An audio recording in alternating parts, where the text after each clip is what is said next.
chargée de communication de notre ministère de la Santé a été contente en fait, qu'on fasse une alerte par rapport à une fausse information qui circulait et qui disait que manger de l'oignon, par exemple, pouvait soigner contre le virus d'Ebola, qui est un grand virus, et que mon pays est en train de faire face à ça. Donc du coup, nous, quand on a pratiqué ça, un moment, ça fait quelques mois bien sûr, mais j'étais très content que le ministère national de la Santé soit content du travail que j'ai pu faire avec toute mon équipe.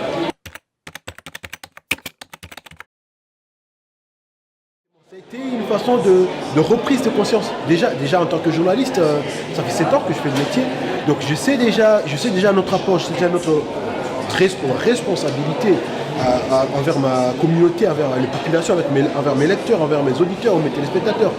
Mais après ça, c'était encore une autre dimension de comprendre. Chez nous, on dit que le média, c'est le quatrième pouvoir. Donc du coup on se rend compte de sa capacité de nuisance, de sa capacité de bienfaisance à la fois.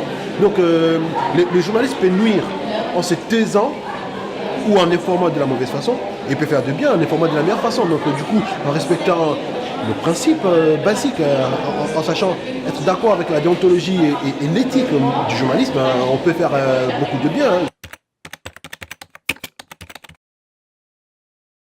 Il faut faire des sujets qui parlent plus aux gens.